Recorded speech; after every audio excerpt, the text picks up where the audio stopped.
Olá, boa tarde, seja muito bem-vindo ao Projeto Farol. Está começando mais um Papo Iluminado. Eu sou a Ju Varela e hoje eu tô com uma presença ilustre aqui do nosso projeto para falar de um tema que eu sou apaixonada, um tema que realmente mudou minha vida quando eu me entrei em contato, que muitas pessoas que eu conheço falam que muda a vida quando você entende todas essas novas informações que são as leis do universo. Então eu trouxe nada mais, nada menos do que Wagner Borges para conversar com a gente. Bem-vindo. Ju, que legal estar aqui de novo, né?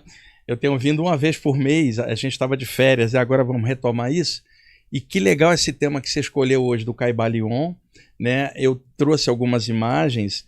Pessoal, a Ju é apaixonada pelo livro, muita gente, eu também. O Eudes vai ler o livro porque vale a pena. O Daniel não gosta que eu fale, ele é o irmão da Júlia, ele não é um personagem, ele é o irmão. Né? É um personagem. O Daniel também leu o material e muita gente boa gosta, eu sou apaixonado por esse material.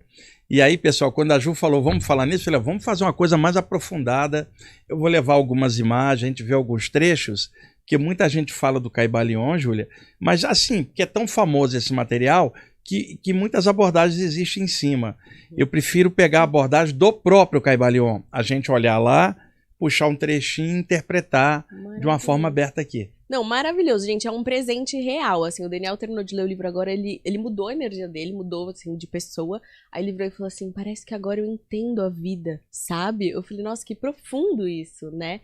E foi muito louco, porque foi no dia que a gente foi lá no IPPB, ele passou o dia em casa, a gente teve umas conversas bem profundas, lá no IPPB tiveram respostas, e foi ali que ele pegou o Caibalion, e aí foi uma super transição, assim, então foi super legal, é realmente ultra potente.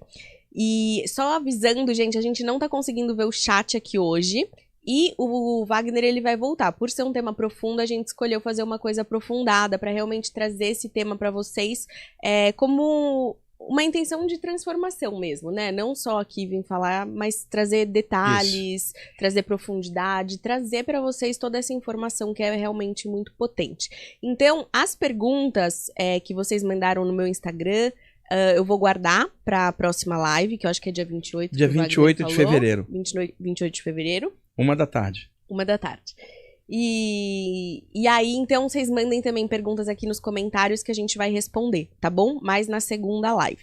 Então é isso, sejam bem-vindos. Não sei quem tá aí, mas dou aí um oi pro Nelson, que falou que ia vir, Marinalva, todo mundo que tá aí, um beijo. Ó, tá a galera, tá o Pierre Carlo, que é o roqueiro, o Alberto, Guilherme Cruz, Tatiana. Ixi, tem uma galera, já estamos chegando em 50 pessoas ao vivo simultaneamente. Tem o Berranteiro, eu gosto desses nomes aí mais aleatórios. O Berranteiro, o Pierre Carlo, eles estão sempre aqui no projeto. É isso, maravilhoso. Eu gosto dos nomes diferentes, Cachorro Preto Albino. O Cachorro Preto Albino é o melhor. Esse nick é fantástico. Ele é inesquecível, o Cachorro Preto. Então tem uma galera aí já mandando um bom dia e deixando o like. Então, boa, gente. Então, compartilha e bora que bora. Wagner, como a gente vai começar, então, a falar a gente vai começar com a parte histórica. O Caibalion foi publicado em 1908 nos Estados Unidos da América por um advogado chamado William Walker Atkinson. E ele, para poder manter o anonimato, ele colocou assim, a autoria, os 3 iniciados. Então, todo mundo que gosta do livro acha que foram 3 ocultistas ou 3 hermetistas que se juntaram para fazer uma síntese da sabedoria hermética vinda da Velha Grécia, lá do Corpus Herméticos, atribuída ao Hermes Trismegisto, e toda a literatura hermética. Então, esse livro saiu numa tentativa de trazer em aberto a sabedoria hermética, que era mais esotérica, mais interna, né? Uma tentativa de trazer conhecimentos profundos numa linguagem acessível e muito simples. O livro saiu em 1908 e virou um best-seller internacional, traduzido para muitos idiomas, e atualmente está tendo um revival em cima do Caibalion, porque muita gente que tem conteúdos no YouTube começou a falar dele, inclusive a Lúcia Helena Galvão, que é excelente, gosto muito do trabalho dela, recentemente fez um programa sobre o Caibalion e outras pessoas também. E aí, quando você falou da gente fazer um programa sobre isso, que você tinha gostado, eu peguei algumas imagens, a gente vai projetar ali e mostrar a surpresa que muita gente está tendo. Não são 3 iniciados, é um cara só.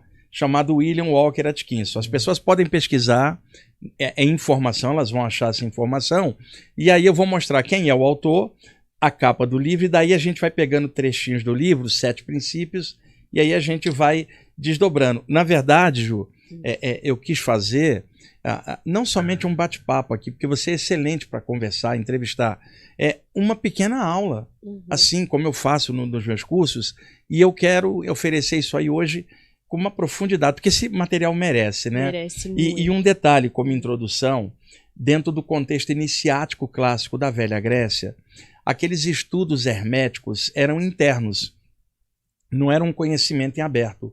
A pessoa, como neófita, caloura, tinha que passar por um conjunto de provas para testar caráter e profundidade. Se ela passasse, ela teria acesso aos arcanos, aos mistérios, seria iniciada, né? Dentro de grau a grau, até um dia chegar num grau de mestrado, ou como era chamado o hierofante, que agora já está capacitado para iniciar outro calouro. Então, ali no contexto da Velha Grécia, essa expressão iniciação, ela vem do verbo inir, que é ir para dentro.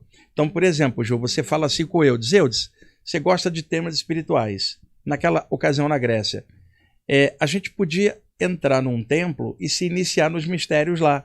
Vamos junto, né? E aí vocês teriam que passar por um conjunto de provas. Então, o primeiro ponto, vai de fora para dentro, dentro do templo, onde ocorrerá a iniciação. Então, o verbo inir, ir para dentro. Daí a expressão iniciação e posteriormente iniciado. Agora, depois de um tempo estudando e aprofundando, Ju, você descobriria que o verdadeiro ir para dentro, o verdadeiro inir do verbo ir para dentro, é entrar no templo secreto do coração e se autoconhecer. Só que aqui fora, isso naquele contexto, você não tem quem te oriente. Então entra que os mestres te ensinam. Então daí o nome iniciação, ir para dentro, mergulhar no mais profundo e se autodescobrir. Então foi ali na Grécia que surgiu a expressão exô, que geraria a expressão esotérico. Exô do grego para dentro, guardado, secreto, é interno. Em contrapartida, exo com X, a expressão exotérico, aberto, explícito. Então, por exemplo, eu te conto um segredo. Eu falo, conta para mim o segredo que ele te contou. Você fala, não posso porque isso é secreto. Isso em grego, esotérico, guardado. Agora, se você me conta, você torna exotérico, quer dizer, aberto. Então, exo com S, E-S-O para dentro. Exo, E-X-O para fora. Aqueles conhecimentos esotéricos daquela época, hoje estão de forma exotérica, aberta, embora muitos grupos permaneçam dentro do esquema esotérico nas suas práticas internas. Mas o conhecimento em geral, ele acabou se abrindo em várias áreas. Hoje, até com o advento da internet, abriu muito a informação. Agora, nada garante que a abertura da informação traga profundidade, porque a internet abriu muita coisa, mas é muito superficial. Então existem grupos que trabalham baseados no hermetismo clássico, ainda com aqueles parâmetros. E também surgiu uma coisa, isso é introdução para entender o material do Caibalion, que seriam princípios esotéricos, agora adaptados de forma exotéricas no Caibalion, ou seja, a tentativa de abrir algo que durante muito tempo ficou interno. Até hoje, tem ocultistas e hermetistas que detestam o Caibalion, porque acham que abriu algo que não poderia ser aberto fora da iniciação. Mas isso já são ocultistas mais radicais.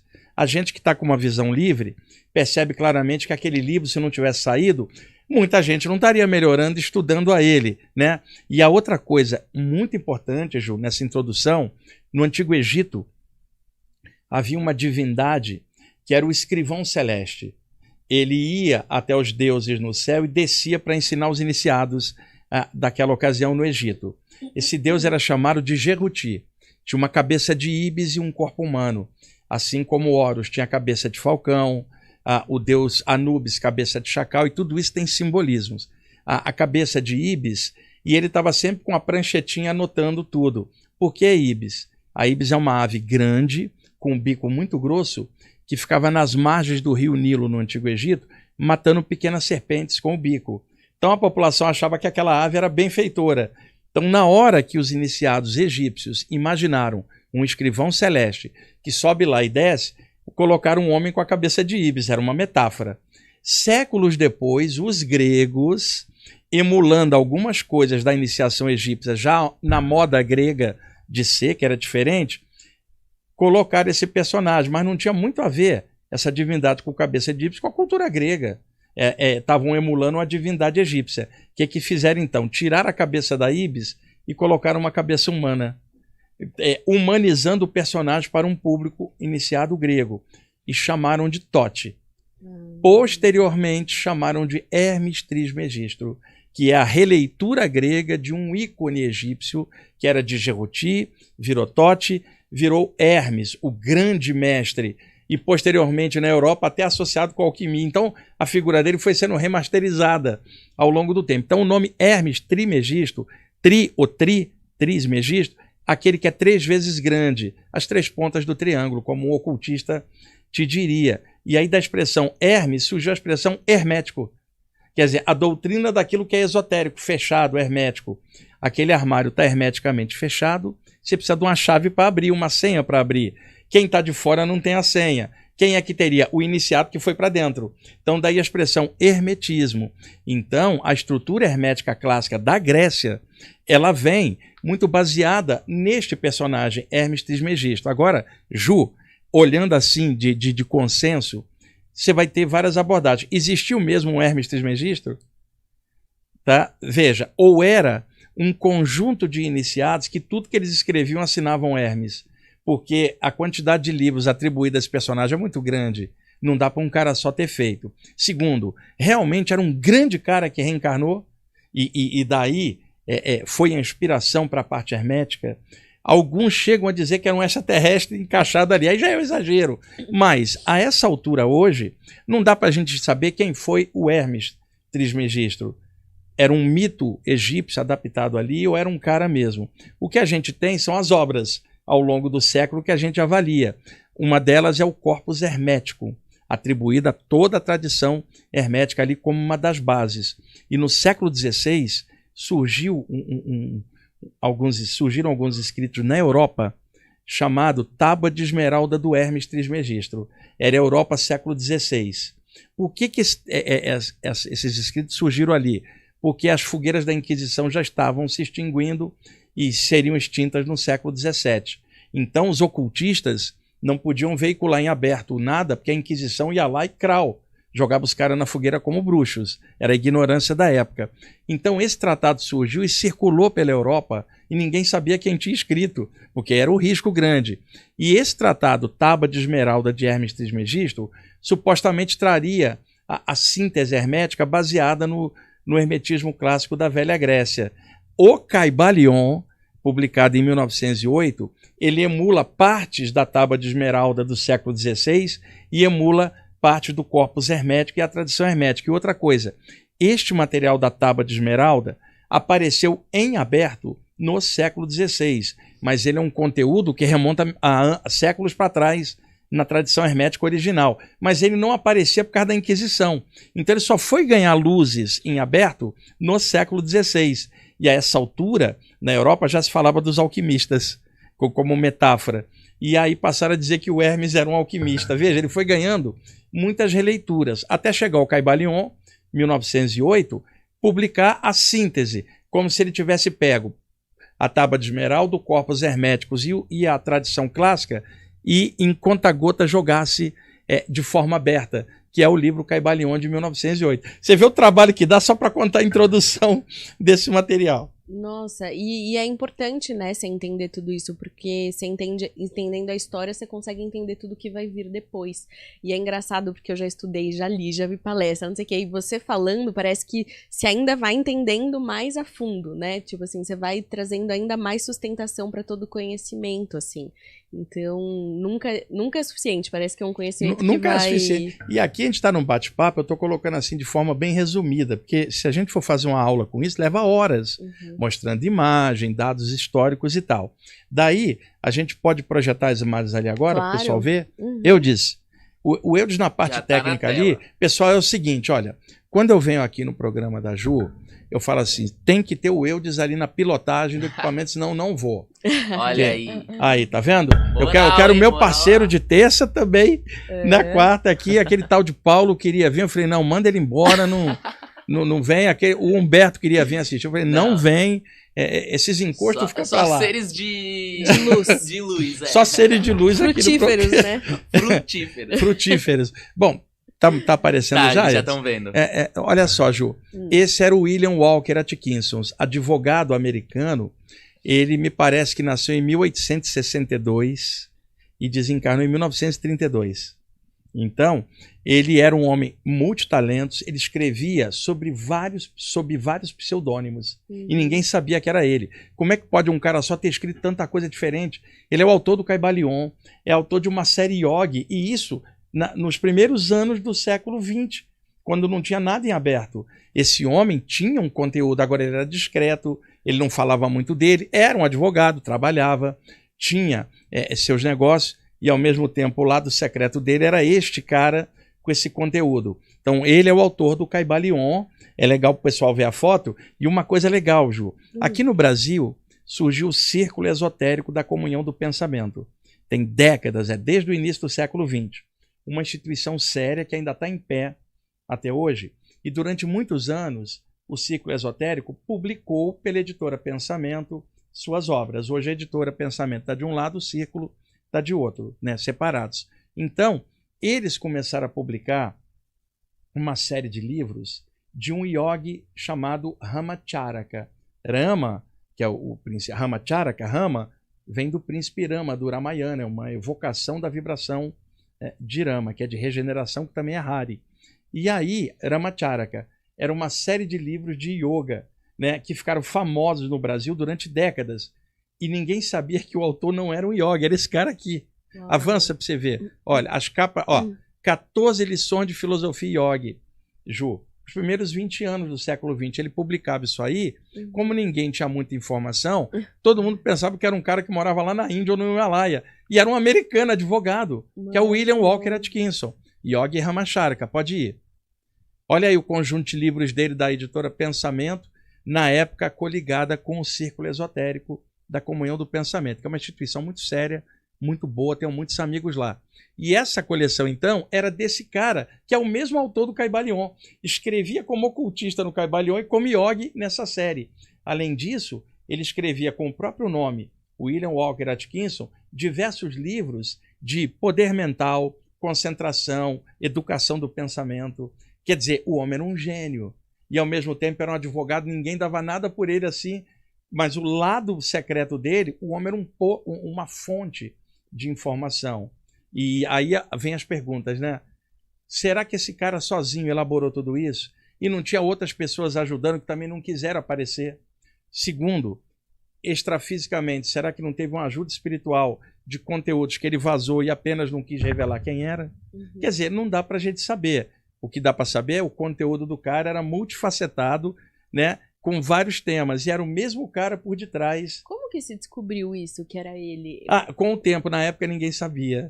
Isso depois. Com o tempo, inclusive, a editora Pensamento lançou um livro, eu não sei se foi a Pensamento ou o Círculo Esotérico, lançou um livro há alguns anos com um autor americano interpretando o Caibalion e contando a história dele. Mas já era conhecido de outros anos, que era esse personagem incrível. Uau. Avança lá, Eudes. O Caibalion, tá aí. Essa é a edição da editora Pensamento, 3 iniciados, que era uma metáfora, né? Sabe como? Hermes Trismegisto, o 3 vezes grande.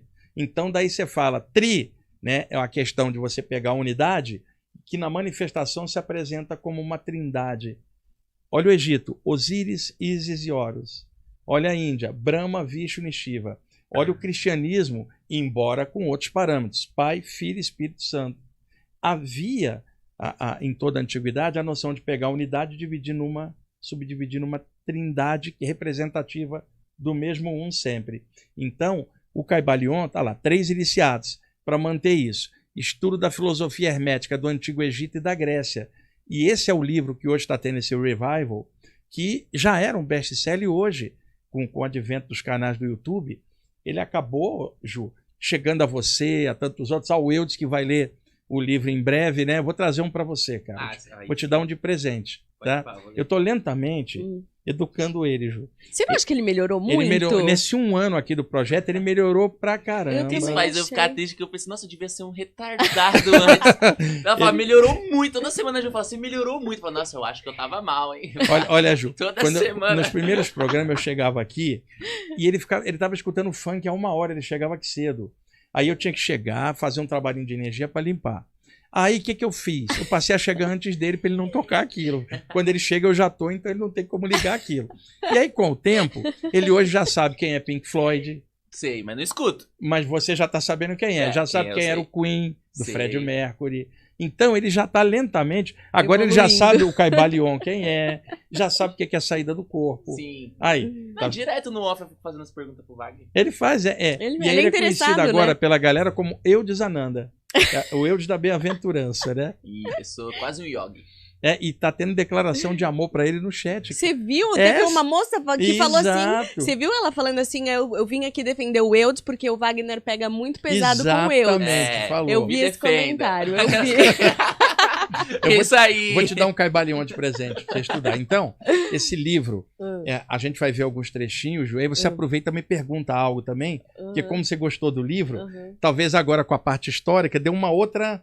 eu tenho uma pergunta que tá me matutando, pode ser um pouco burra, mas a tábua de esmeralda, ela era uma tábua efetiva? É uma metáfora. Nas figuras antigas do Velho Egito, esse deus com cabeça de ibis, ele tinha uma tabuleta onde ele anotava. Essa tabuleta é como se fosse uma tábua, uma mesa onde você escreve. Ah, tá, mas era um papel. Na verdade era papiro, no caso. Quando se fala tábua, é uma metáfora mais europeia. Tipo assim, é igual um artista. Ele coloca ali aquele cavalete e fica em cima fazendo, quer dizer, uma tábua, na verdade, algo em que você registra algo. Aí na Tábua de Esmeralda, que é um texto, não é um livro, mas que circulou na Europa, mas que tinha... Outro dia eu falei isso aqui, da Tábua de Esmeralda do século XVI, aí um cara entrou no chat e falou, a informação está errada, a tábua vem lá de antigamente. Sim, mas ela só aparece em aberto no século XVI, senão a pessoa ia para a fogueira nos séculos anteriores. Ninguém se atrevia a botar aquilo. Então, a modernização desse material no século XVI, de um material original de séculos antes. E um trecho diz assim, Hermes Trismegistro, com sua tábua de esmeralda, com uma ponta de diamante, né, escreveu as palavras secretas. Quer dizer, uma ponta de diamante registrando numa tábua. É uma metáfora europeia de alguém com algo para escrever num papiro ou num papel. Daí você fala tábua de esmeralda, que na verdade é uma metáfora. E o Caibalion, ele cita essa tradição da tábua de esmeralda, do Corpus Herméticos. Tem um livro clássico também que é o Poimandres, conhecido também por ocultistas. Eu sempre li de tudo, o Ju, e sempre com uma visão espiritualista para poder pegar. E eu estudei muito a parte hermética quando eu era adolescente. Então eu conheço bem a parte do ocultismo em geral. E é claro que sempre com um olhar na saída do corpo, nos chakras, nessas questões. Mas a minha visão, ela é uma visão espiritualista em cima de algo hermético de outrora. Agora, não tão hermético porque o livro está publicado em aberto. Então, trata de conteúdo hermético por via exotérica. Olha o paradoxo. Se é exo, como é que está exo? Então, temos um trabalho baseado no que um dia foi o esoterismo, numa releitura hoje de forma exotérica. E por isso muito ocultista não gosta do material, porque acha que não poderia abrir. E eles acham, eu vi ocultistas radicais criticar o livro, dizendo que existem imprecisões ali que não bate com o hermetismo. Um monte de coisa bate. É que numa leitura em aberto o cara não podia aprofundar tanto, né, Ju? Ele botou de forma genérica. Um ocultista que aprofunda vai falar que aquilo ali é superficial, mas para a população que está lendo não é superficial. Por exemplo, você leu e melhorou. E o ocultista, às vezes arrogante, ele só está preocupado com o grupelho dele e a parte esotérica, e não com a evolução da humanidade. Para mim, botar em aberto ajudou um monte de gente a crescer. E isso é maior do que o cara acha do ocultismo dele. Então, qual é o objetivo no final? Despertar da consciência. Então, é legal em aberto. Agora, também é legal a pessoa aprofundar a parte hermética e estudar as obras profundas, né? Porque muita gente estuda o Caibalion e fica só nele. E aí é legal em parte, mas quem aprofundar pode encontrar um despertar da consciência que aí seria o verdadeiro hermetismo. Mas acho que o Caibalion serve de entrada, de preliminar para a pessoa que quiser aprofundar outras áreas. Com certeza, porque eu acho que ele te traz tantas leis que te dão esse reflexo de si mesmo, e ele é complementar às teorias dos chakras, da yoga, Sim, do budismo. Eu acho, hoje em dia, quanto mais você tiver de informação e ferramenta, a cada desafio que você passar, que você precisar, você vai ter uma biblioteca de ferramentas para usar. Exatamente. Né? Então chegou o desafio, qual que eu vou agora? Eu vou por aqui, eu vou por ali, né? Então você vai tendo uma gama muito grande para lidar com as coisas. E outra, isso, quando você tem uma visão de conjunto, você sabe filtrar e harmonizar dentro de um equilíbrio. Muita gente lê de tudo e faz uma salada de frutas esotérica, mística.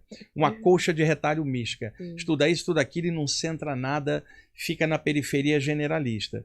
Muita gente, inclusive, critica isso. Só que você pode ter uma visão universalista com uma unidade em você, que é o teu bom senso, sabendo equilibrar e melhorando a consciência. Aí é outra história. Então, o Caibalion, ele faz parte disso. É uma das grandes obras que a gente tem na área, vamos chamar assim, mística, né?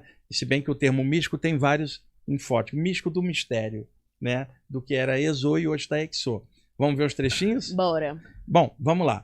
Os 7 princípios herméticos, veja, a expressão hermético vem do hermetismo.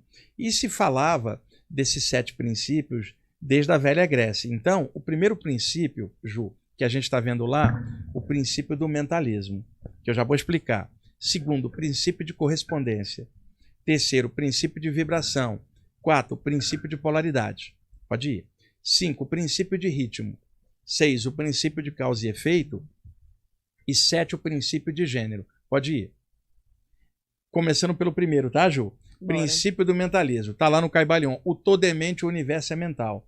Dentro do contexto hermético, você fala de uma onipresença que está em tudo, interpenetra tudo. Então, por exemplo, se eu chego na rua e pergunto a um transeunte, para você onde está Deus? O pessoal vai falar, Deus lá em cima e nós cá embaixo. No contexto Caibalion, existe uma onipresença, o todo que está em tudo. Se o todo está em tudo, se ele está em cima, também está embaixo. Se ele está à esquerda, está à direita, se ele está dentro, está fora. Nada está fora do todo. Então, este é um conceito de que nada está aqui sem ter uma causa. E a vida é o seu efeito. Daí a expressão, o todo está em tudo. E sendo o todo a causa geral de tudo, um dia o universo nasceu como uma ideia na mente do todo. Então daí o princípio de mentalismo. Como diria um cristão, o universo surgiu no pensamento de Deus, que pensou, vou fazer. Então, esse é o primeiro princípio, o mentalismo. O todo engendrou. E é isso que o Gênesis na Bíblia está lá, o Espírito de Deus flutuava sobre as trevas. Então ele diz, faça-se a luz, e tudo vem à vida, a luz é energia. Então, engendrou, e daí fala, faça-se a luz, quer dizer, agora sim, torna-se realidade, e a realidade é energia. Então, o primeiro princípio, mentalismo, o todo é mente, o universo é mental, tudo começa na mente do todo. Olha que conceito espetacular. E não estamos falando aqui de um cara barbudo e branco lá em cima. Nós estamos falando de algo que a nossa mente relativa não tem como compreender ou formatar. Mas dá para sentir aqui. Mas o que você sente, você não tem palavras para definir. Então, o todo não pode ser definido. Se alguém definiu o todo, é um homem tentando definir aquilo que só o todo compreende. Do todo, só o todo entende. O que a gente pode é sentir isto, Eudes, e saber que no infinito não tem nem linguagem para você designar o poder absoluto. E isto eu aprendi no Caibalion, quando eu era adolescente, e que para mim aquilo caiu como um encaixe perfeito, que seria uma visão que para nós do que a gente chama de Deus, mas uma visão macro. Não está se falando de um cara lá em cima que joga alguém no inferno. Você está falando de uma onipresença que interpenetra tudo, inclusive aqui. Outra coisa, Ju, o Eudes perguntaria, Wagner, existe algo fora do todo? E usando o Caibalion, eu diria, usando os próprios trechos, não, que aí estaria faltando um pedaço. E a palavra o todo não teria sentido. Quando você falou o todo, você não quis deixar dúvida, eu disse que está em tudo. Então esse é o conceito do Caibalion. O macro, a luz maior, o alto, o todo, a grande luz que interpenetra tudo, começa tudo na mente dela. Olha que conceito espetacular. Não, é muito maravilhoso. E ele tem várias camadas de entendimento, Exatamente. né? Todas as vezes. Porque assim, gente, pode ser que vocês estejam tipo, o que é isso? Porque as primeiras vezes que eu ouvi, foi tipo assim, não tô entendendo nada. Aí você lê, aí você ouve uma palestra, aí você ouve de novo, aí você vai vivendo na prática, aí você vai conseguindo entender essa profundidade mesmo, né? E você vê, 1908, um conceito desse, são 100 anos, né? 100 e poucos anos atrás. Era avançado para a época. E hoje, tem gente que lê e não entende, imagina 100 anos antes. Exato. Então, ele deixou ali um material que é um tesouro de informação. Agora, é claro que alguém iniciado na tradição hermética vai por outras vias, mas ali era algo jogado para o público, tem que entender o contexto. O cara não estava traindo o hermetismo, nada disso. Ele estava ajudando a humanidade, colocando uma síntese. Se fosse assim, a Tábua de Esmeralda também não teria aparecido no século XVI, já que era um texto que remontava a séculos antes, não teria aparecido. Quem jogou ali fez um serviço para a humanidade. Com certeza. Então tem algum momento que aquilo precisa abrir um pouco para poder ajudar a todos que querem crescer. Maravilhoso, perfeito. Vamos lá, Eudes. Bora. Segundo princípio, de correspondência. Isso aqui ficou famoso também. O que está em cima é como o que está embaixo, e o que está embaixo é como o que está em cima no milagre de uma só coisa. Eu vou dar um exemplo paralelo. Recebemos uma energia cósmica que vem por cima, celeste, estelar, que permeia a camada aérea e entra pelo chakra coronário. Mas nossos pés estão colados na Terra, Ju, então sobe a energia mais densa do planeta.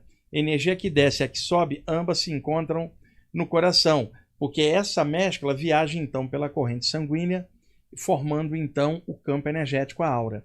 Além da energia celeste e terrestre, a gente também respira. Aonde que vem tudo isso? Na área cardiorrespiratória para viajar pela corrente sanguínea. Então nós temos algo que desce e algo que sobe que se conecta aqui. O que está em cima é como o que está embaixo. O que está embaixo é como o que está em cima. No milagre de uma só coisa. O ser humano está entre o céu e a terra. Então o princípio de correspondência. Até Jesus utilizou isso quando dizia: o que ligares no céu será ligado na terra e vice-versa. É um princípio que também está no Caibalion. Então, o princípio de correspondência, as coisas se correlacionam, seja num outro plano ou nesse, há uma inter-relação.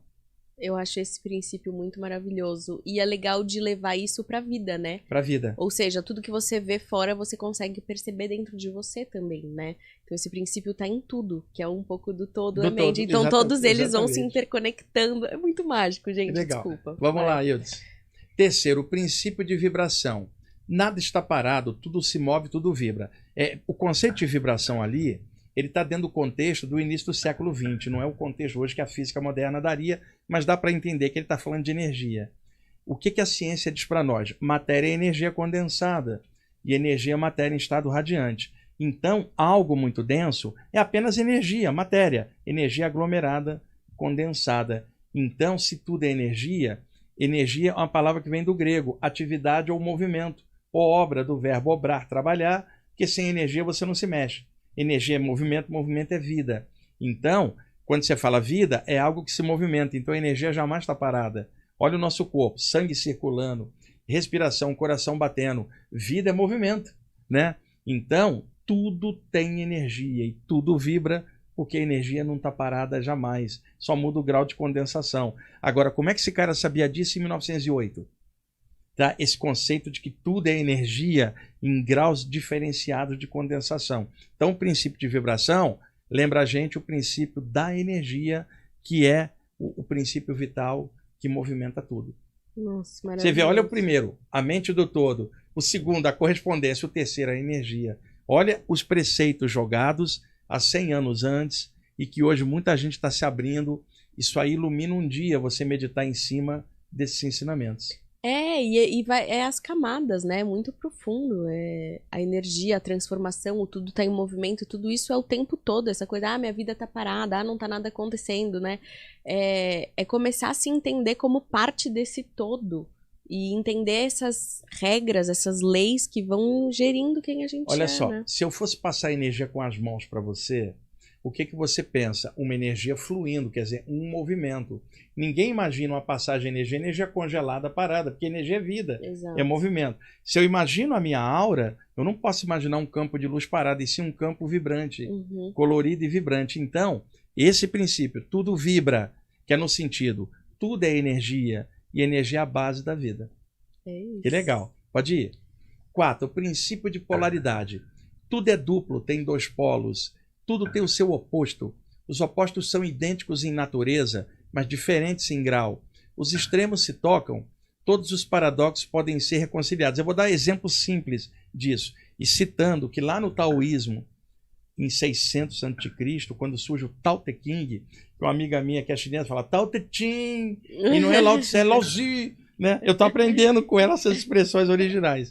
E lá no Tao Te Ching, usando a linguagem aqui nossa, já se falava do princípio de polaridade, o yin e o yang, que era uma coisa que já se falava antes do Lao Tse, desde o imperador amarelo, Huangdi, 2000 anos antes do Lao Tse. O Lao Tse apenas jogou ali no Tao Te Ching algo que os chineses mantinham de forma interna para eles. E esse conceito do yin e o yang são os opostos em equilíbrio, na energia. Agora, pegando aqui para o Kybalion.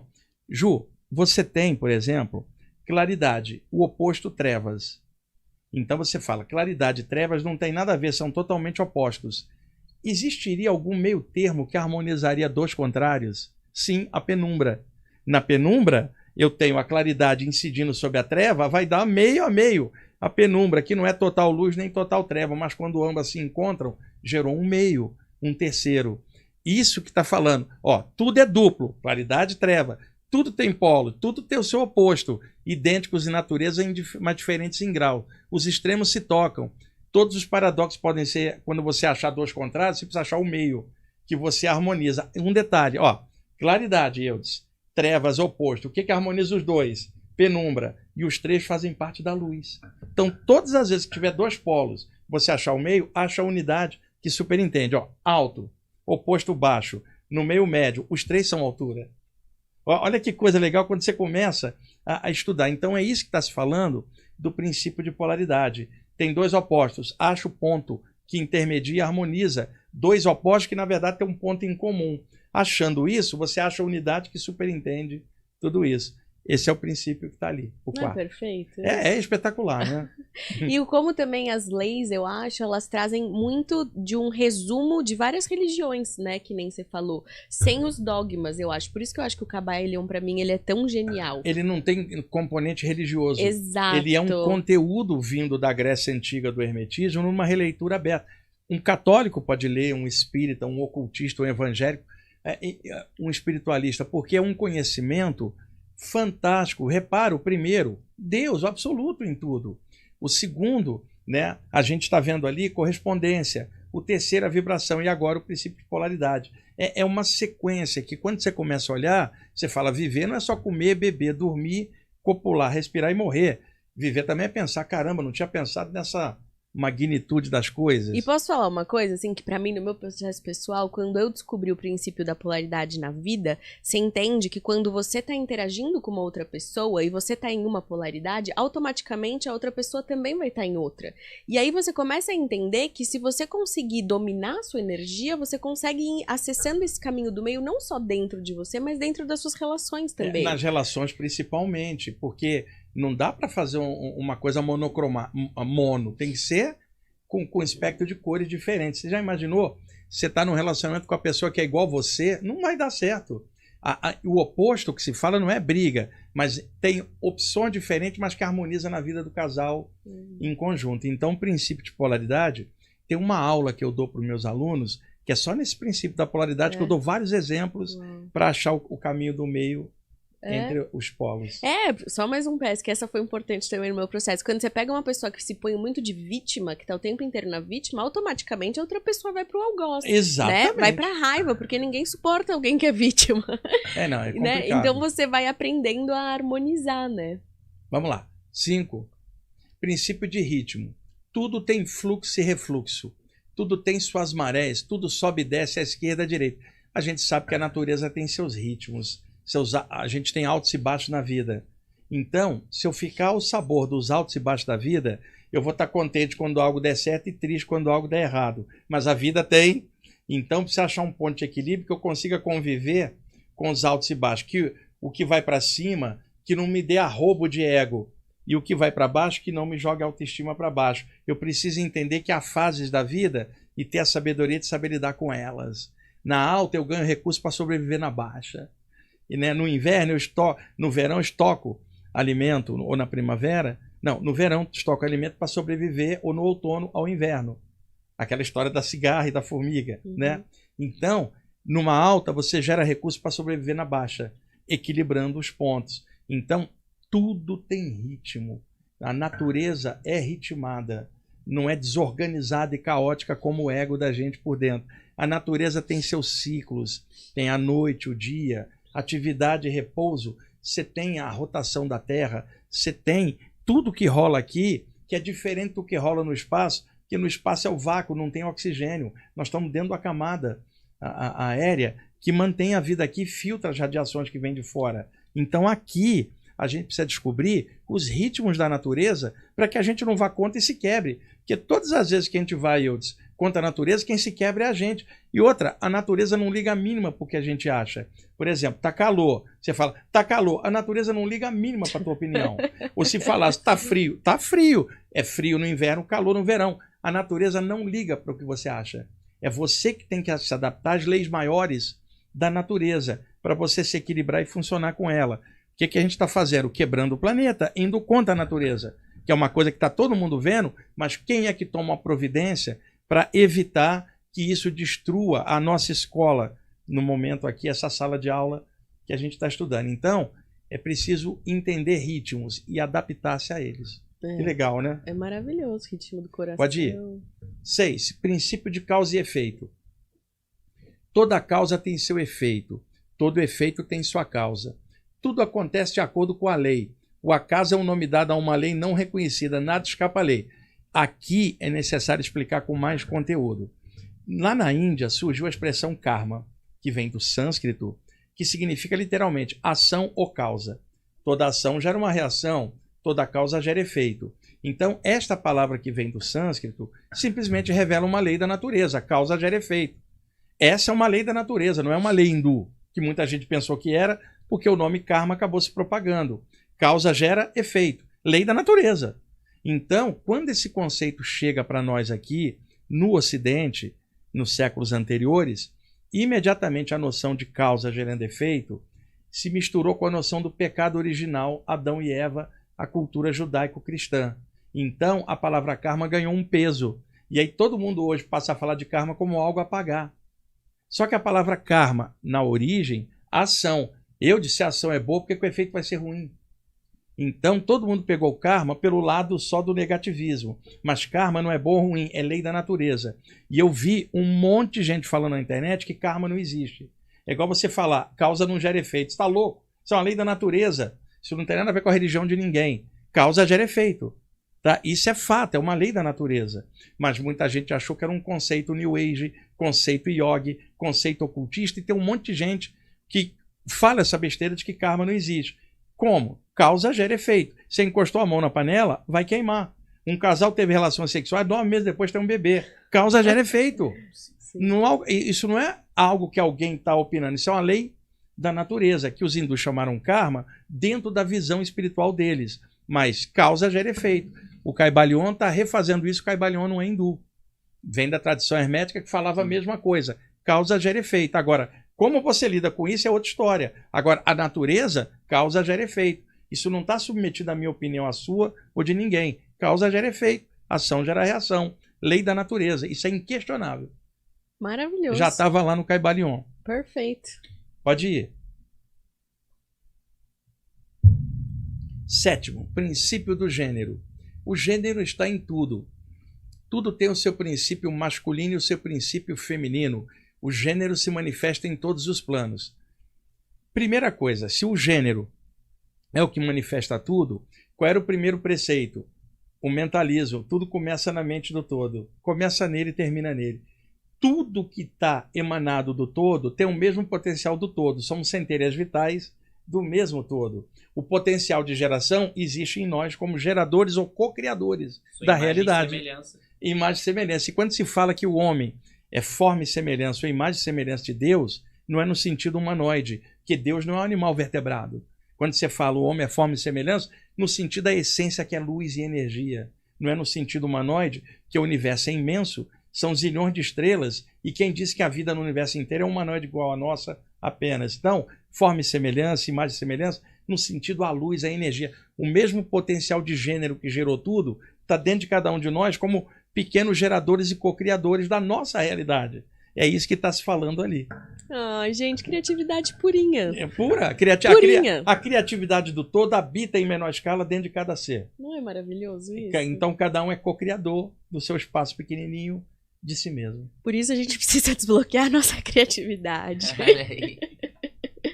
É maravilhoso. E é a mesma parada, né? Tipo, e volta pra outros preceitos, porque o feminino, o masculino, os opostos são idênticos, então... Então, um relacionamento, um homem e mulher, são polos opostos na matéria, porque ambos são espíritos, e o espírito não tem sexo. Mas na manifestação humana, veja, nós não somos sequer humanos, somos centelhas vitais do todo, formas de energia acopladas na matéria, como homens e mulheres. Nós estamos humanos, homens e mulheres, na vida terrena. Então, o princípio de polaridade está ali, mas o princípio da unidade também está, que é o espírito que apresenta um polo X ou Y e vive aquela vida com essa característica.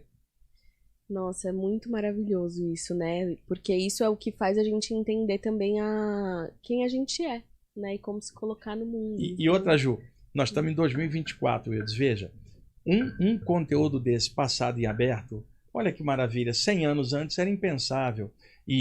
O que a gente está fazendo aqui, a professora Lucelena Galvão fez nos conteúdos dela de forma brilhante também, e outros autores também vêm falando de forma brilhante do Caibalion. Então hoje, esse material, ele alcançou o que o William Walker Atkins queria, uma expansão desses ideais, que não podem mais, nessa época, estar presos à parte ocultista interna. A humanidade precisa, pelo menos quem já está aberto para tal conhecimento. Porque na humanidade tem de tudo, e tem gente que vai zombar disso aí, não vai acreditar, e é natural também, dentro do mundo como ele é. Mas um monte de gente que está dentro dessa vibe vai compreender e vai dizer algo ao coração e a inteligência dela. Quem sabe alguém está olhando, vai olhar o Caibalion depois e dar aquele start, como deu para você. Porque eu acho que, assim, o que me pega muito do Caibalion é porque ele requer observação, na verdade. Porque, assim, nada que ele te diz, ele te induz a fazer algo. Ele tá te contando como uma lei da gravidade, que se você jogar a maçã, ela vai cair, né? Exatamente. Então, não existe uma dúvida sobre o que é. Observa, para se observar 10 minutos, que você vai perceber a lei da causa e efeito, você vai perceber a lei do gênero, você vai perceber a energia. Tudo que, se você parar 5 minutos para se observar e para tentar entender as coisas, você vai conseguir entender. E aí, o que eu acho é que esse tipo de conhecimento, ele te gera uma autonomia, uma autorresponsabilidade, um lugar de entender que essa criação, que é esse último princípio, ela só depende de você, né? E aí isso te gera uma sustentação, uma confiança, uma fé para passar por todos os desafios da vida, para criar a realidade que você busca em comunhão, em alinhamento com esse caminho do meio, e aí você começar a se libertar daquilo que te prende, daquilo que te limita, daquilo que te entristece, e começar a se conectar com esse todo que habita dentro de você, que é o lugar que te gera esse espaço de paz, que é o que a gente não tem no mundo atual. Exato. E outra coisa, Ju, é capaz, o ser humano, ele mexe em distorção das coisas. Alguém pode pegar e distorcer tudo pelo ego e entender tudo errado, que aí vai do nível de consciência. Muita gente que leu The Secret, O Segredo, que tem conteúdo tirado do Caibalion, dá para ver claramente. E a palavra Caibalion ou Caibalion, ela vem do hebraico. Ela significa algo como a tradição, ou a sabedoria da tradição. Que o William Walker Atkins adaptou, ele era americano, ele não era um grego lá atrás. E aí alguém pode distorcer naquela coisa de lei da prosperidade mental, tipo, mentaliza que você vai ter um carro. Você não vai ter um carro se você não trabalhar para ter. Exato. Mentaliza que sua alma gêmea vai chegar. A alma gêmea é todo mundo, oriundos do mesmo todo. Agora, alguém pode surgir por afinidade, você se sentir integrado, mas pode ser que não. E mesmo alguém com afinidade não é perfeito. Então, do jeito que o pessoal tenta trabalhar isso, fica uma coisa no imaginário místico vendido por vários coaching, vendendo ilusão. Prosperidade sempre no sentido material e nunca no sentido consciencial. Como se a prosperidade fosse só um carro ou um apartamento, que também é prosperidade. Agora, prosperidade também é ser feliz, Sim. É ser consciente mesmo não tendo o carro ou o apartamento, que é o nível de consciência de cada um. E isso não é vendido nos cursos que o pessoal faz de prosperidade, né? E aí há uma distorção. Não adianta a pessoa, por exemplo, querer encontrar alguém. Tá? Se você quer encontrar alguém, você é obrigado a sair de casa para conhecer pessoas. A pessoa está dentro de casa e fala, vou encontrar alguém, nunca sai. Como é que ela vai encontrar alguém? Então, eu vou mentalizar, não vai adiantar nada. Agora, dentro do contexto espiritual, alguém que sabe se concentrar, mexer com energia, criar formas mentais, essa pessoa pode trabalhar no princípio de que semelhante atrai semelhante e criar condições para que aquilo se manifeste para ela trabalhar em cima. Não é ficar esperando o universo trazer, porque ela mentalizou. E de novo a energia da polarização, do caminho do meio, do espiritual com o material, né? Da união dos dois. Exatamente. Que eu ia falar, a pronúncia pode ser Kybalion ou Kybalion. Tanto faz. Não se sabe exatamente porque que o William Walker Atkins escolheu essa expressão, que nem vem da Grécia, do grego, mas ela vem da parte da tradição ali do Oriente Médio, né? Mas acabou o nome pegando, porque tem gente que leu o Kybalion nunca parou para ver qual era a tradução do nome do negócio, que significa a tradição ou a tradição da sabedoria. Né? Deixa eu ver se tem, eu botei mais coisa ali, Ju. Ó, vamos ver, a gente já está com 51 minutos de live, passa rápido, né? Ali, olha que legal, tirado do Kybalion também. Os princípios da verdade são 7. Aquele que os conhece perfeitamente possui a chave mágica, com a qual todas as portas do templo podem ser abertas complacentemente, como uma pessoa que seguiu os 7 preceitos como leis da natureza. Elas têm alguma relação com os chakras, com o número 7? Olha, não, porque há uma tendência no Oriente Antigo, no Egito e na Grécia também, da divisão em 7 níveis, 7 planos, 7 corpos, 7 chakras. É meramente por correlação. Tá? Agora, uma pessoa pode tentar correlacionar cada princípio. Por exemplo, princípio de mentalismo, eu coloco aqui, é o chakra coronário, o mais alto, onde é o gerador principal, né? E aí a gente pode escalonar nos chakras, mas como isso vem da tradição hermética europeia e os chakras vêm da tradição hindu, nem sempre bate. A correlação. Mas o pessoal usa no sentido de 7. Entendi. É porque tem muito 7, né? Pode ir. Aqui, e foi uma síntese que eu mesmo fiz, foi eu que escrevi isso aqui, ó. O princípio de mentalismo, primeiro, que ele remonta? Educação do pensamento. Já que tudo nasce na mente, tá? Antes de fazer qualquer coisa, tudo nasce na ideia, na mente. Ju, um aparelho que você usa, tá? Esse aparelho um dia existiu na mente do seu inventor. Quando estava na mente do inventor, ninguém fora via aquilo, porque não existia. Dessa ideia, usando os materiais daqui, ele formatou um aparelho. Logo, este aparelho que é visível, um dia foi uma ideia que era o invisível. Então, o visível veio do invisível. Então, um dos preceitos tudo começa na mente e acaba se constituindo na realidade. Por isso, a mente do todo. O pensamento eterno, que em escala menor, é o pensamento eterno na carne, que somos nós. Então, o princípio de mentalismo, o que ele mostra para a gente? Educa o pensamento. Olha que legal. O segundo, princípio de correspondência. Sintonia. O que está em cima é como está embaixo. O que está embaixo, como está em cima, fica na sintonia. Eu estou embaixo, mas estou na sintonia do que está em cima.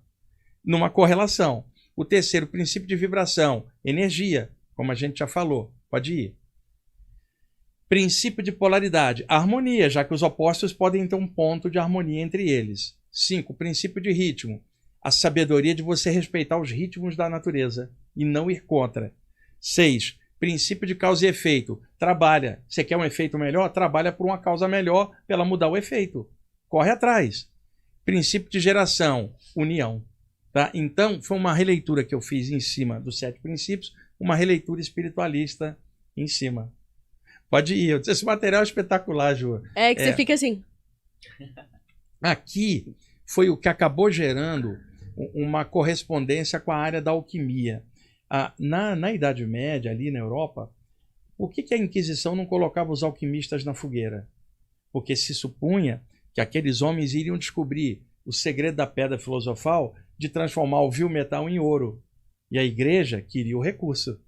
Então, não queime esses caras, deixa eles ali, porque se ele descobrir essa riqueza, vai ser o poder temporal religioso, iria ter o acesso. Então, ninguém incomodava os alquimistas. O que tinha por detrás disso? Grupos de ocultistas que se reuniam, passava o cara da Inquisição falando, não mexe lá que os alquimistas estão reunidos. e era reunião espiritual. Que a verdadeira alquimia é uma transmutação de dentro, onde o ignorante, através da iniciação, se torna o mestre.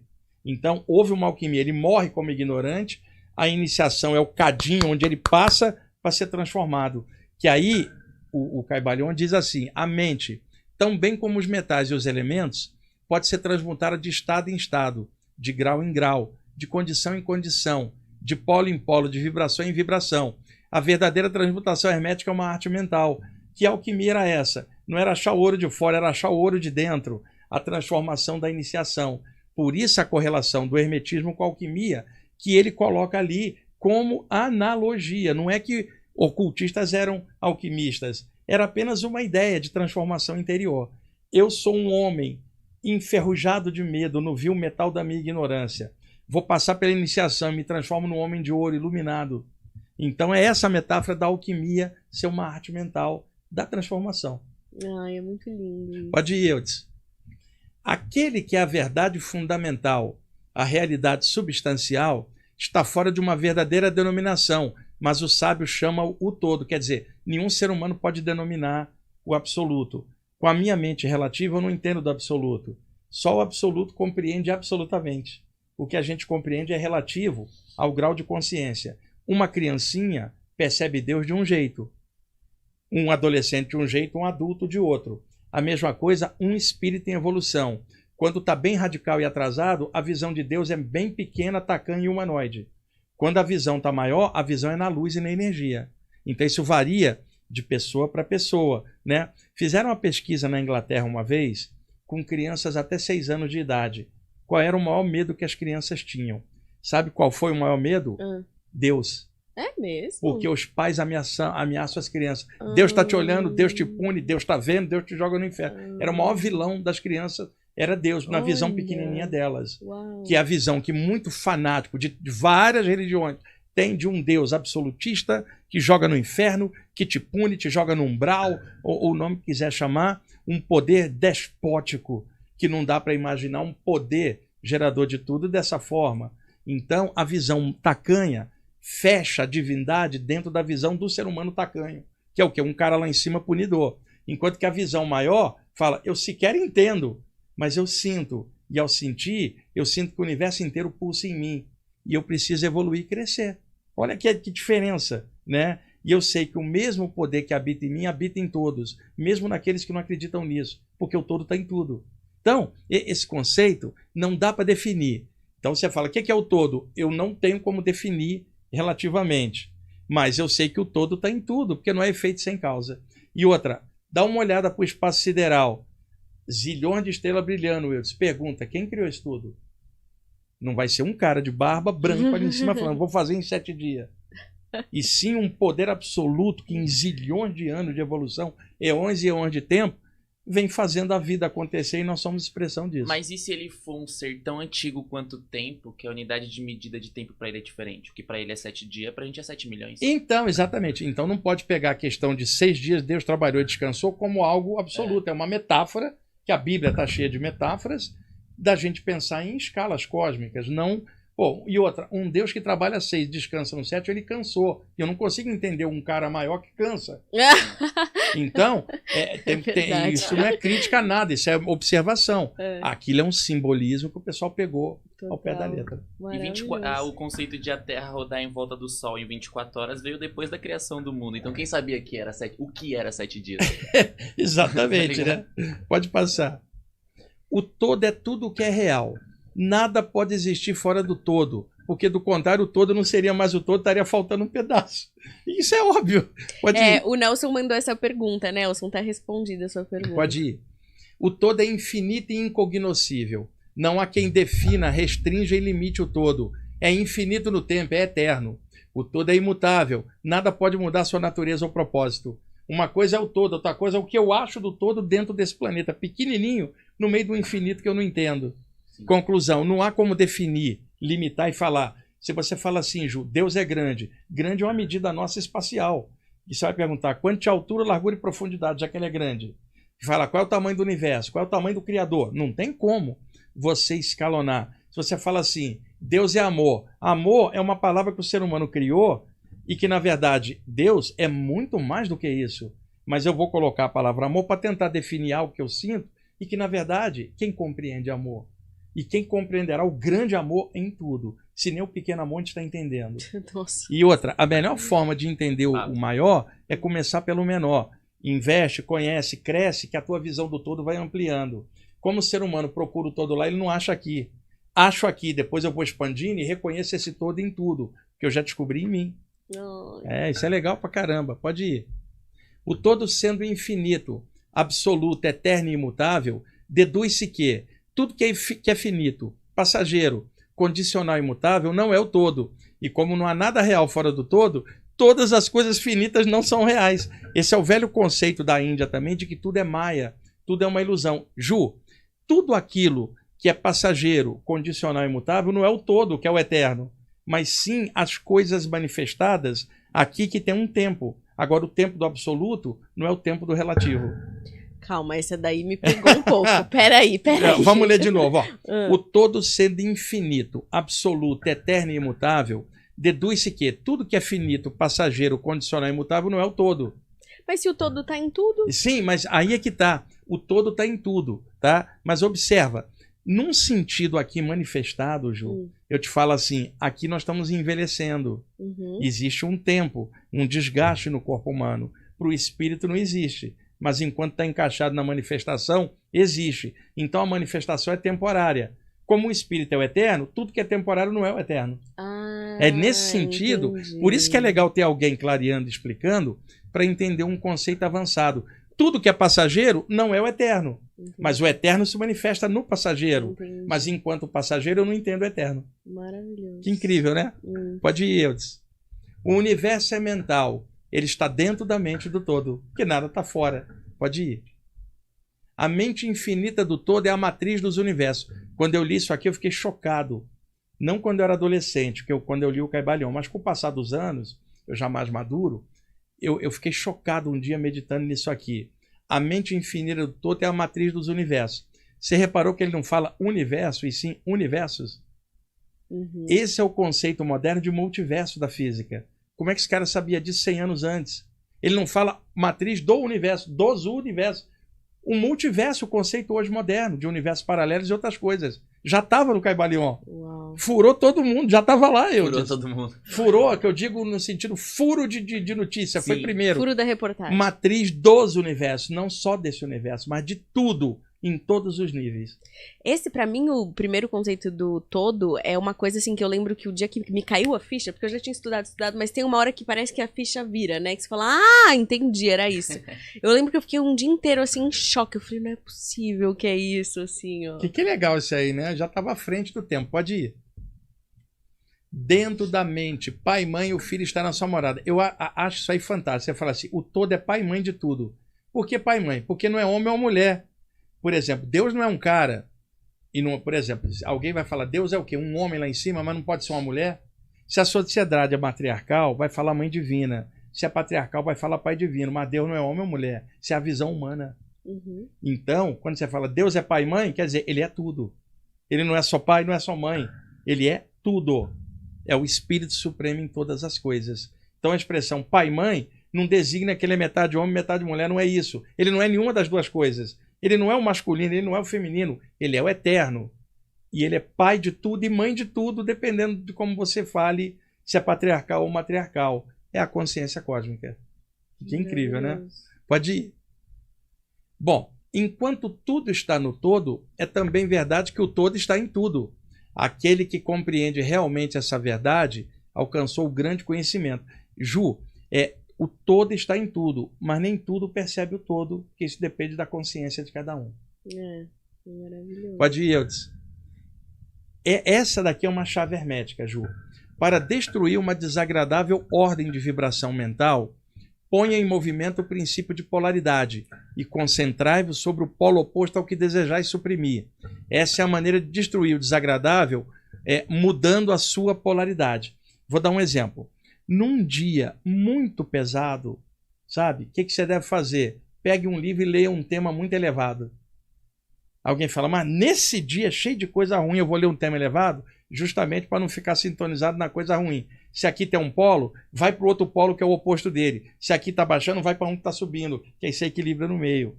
Os grandes dias de ler obras avançadas são nos dias difíceis. Porque quando você está feliz, você já está feliz. Num dia pesado, leia algo que te lembre da tua verdadeira natureza, que é acima de tudo que acontece aqui. Está puxando para baixo? Leia algo muito alto. Eu venho ensinando isso para meus alunos há anos, que é um preceito hermético. Para destruir uma desagradável vibração, vá para uma vibração oposta, senão você vai ser arrastado para baixo. Ela te leva para cima e algo para baixo você consegue ficar no ponto de equilíbrio. É maravilhoso, maravilhoso. Por isso que eu falo para meus alunos da Fields, um dia difícil, seu dia de trabalho, você chegou em casa, escuta o som da banda que você mais ama. Você vai falar, valeu a pena suportar o dia só para escutar essa guitarra aqui agora. Vai ler o poeta que você gosta, uns poemas que saem do cotidiano. Um Fernando Pessoa, um Cabi, um Jalal-ad-Din Rumi, Olavo Bilac, Khalil Gibran, grandes escritores da humanidade. Um dia difícil, você pega um cara igual esse, por exemplo, Khalil Gibran, o Profeta, né? Ou O Filho do Homem, que são livros que eu amo. Olho, falo, meu Deus, ainda bem que eu estou vivo para ler isso aqui. Depois de um dia, olha que contraponto. Então, nós temos recursos para poder vencer as vibrações mais baixas, que é buscar o mais alto e equilibrar. Ensinamento hermético. Isso é autoconhecimento. Autoconhecimento. Maravilhoso. Pode ir, Eudes. Nada escapa do princípio de causa e efeito, mas existem vários planos de causalidade e pode-se empregar as leis do plano superior para vencer as leis do inferior. Ou seja, alguém como Jesus, que a gente admira tanto, podia pegar um princípio superior e atuar no inferior, vencendo a lei inferior com o superior que ele sabia. Para ele, aquilo é evolução, consciência. Para nós vai parecer milagre, porque segundo as leis daqui ninguém entende. Então, pega um cara igual Jesus, aquilo não é um milagre, aquilo é uma consciência que ele tem de um plano superior, que ele exerce uma lei de lá superior a essa e altera essa. Nós não sabemos fazer isso. E eu vou falar também, o Buda tem muitas curas no Oriente, há milhares de relatos do Buda também curando leprosos. O Buda viveu até os 80 anos, ele viveu pra caramba atuando, ele não ficava só meditando. Então, Jesus, Buda, Krishna, esses grandes avatares aí da consciência que eu admiro tanto, e também referências femininas como a deusa Kuan Yin, a deusa da compaixão. Obrigada, da China, né? Mataji, na Kriya Yoga, a irmã do Baba, tem mulheres admiráveis. Eu cito o Jesus, Buda e Krishna pela questão mais popular, mas quantas referências femininas do sagrado feminino desceram na Terra e por trás de grandes mestres sustentavam o trabalho deles vibrando em silêncio, sabe? Por trás de Jesus tinha o amor da Maria vibrando ali. Então tem uma série de coisas legais. E aí o que a gente parece milagre, porque a gente não entende, é consciência de um ser superior aqui, usando uma lei superior e alterando a inferior, para nós vai parecer um milagre. E essa energia que você acha da lei superior, ela é a energia do amor. Do todo. Porque o amor transforma tudo. Agora, amor, para nós, às vezes é uma pequena palavra para uma encrenca emocional que a gente chama de amor. Enquanto que amor para um cara igual Jesus ou Buda era uma outra maneira de ver. O que a gente chama de amor aqui, na maioria das vezes, é um monte de confusão emocional que a gente chama de amor. Por exemplo, eu te amo, mas se você olhar para outra, eu te mato. Isso não é amor. A palavra amor nem era para estar aí. Condicionado esse amor, totalmente né? Condicionado, né? Então, o amor que esses grandes mestres falam, ele é incondicional. Porque ele vem de um plano maior e o entendimento deles é maior. Esses caras são irmãos mais velhos que desceram para ensinar os irmãos mais novos, atrasadíssimos, aqui embaixo. E a gente até hoje não entende o que eles passaram, porque ficamos dentro da capa religiosa oriental ou ocidental, em vez de pegar um ensinamento que é maior do que a religião. O que Jesus trouxe aqui para nós é espetacular. Os ensinamentos do Buda, maravilha, como que a gente não cresce?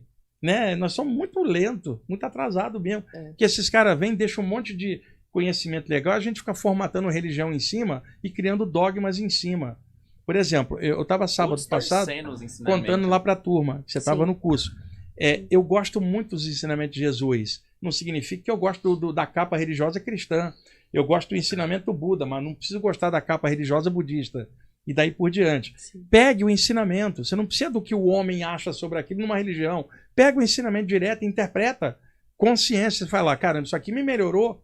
Como alguém lê o Sermão da Montanha de Jesus e não melhora? Como alguém lê o Caminho do Meio do Buda e não melhora? Quer dizer, nós somos muito lentos, muito atrasados. E aí a gente acaba criando capas religiosas e engessando em doutrina um ensinamento que era para libertar, prendemos em doutrinas. Sim. Bom, passa ali, já estamos no finzinho do... Tá, aqui, eu vou parar nesse ponto, Jô, a gente já está com 1h10, que é o seguinte... No próximo eu mostro. É a principal parte do Caibalion, na minha opinião. Oxe, a gente vai parar assim? No... Para deixar o pessoal enganchado para a próxima. Então é porque é um texto maior. Esse é o texto que eu mais admiro no Caibalion. Ele é grande. Tá. E ele precisa explicar. Ali está a chave do Caibalion, nesse texto aí, tá? Que é tirado de lá. E aí no dia 28, quando a gente tiver, a gente já começa por ele e logo depois responde as perguntas. Gente, é isso então? É isso, para deixar o pessoal... Então para deixar o Eudes com água na boca. Atiçados para nossa próxima live. E até lá eu já vou ter trazido antes o Caibalion do Eudes. O Eudes vai poder, inclusive, comentar. E eu acho bom que você tenha lido inteiro. Nossa, toda live... eu bato ele. E ele é um livro, ele é um livro fino, não é um livro grosso, mas é um livrinho que é um livrão. É um livrinho que é um livrão. Eu tô lendo as Mãos de Luz lá, tô amando muito.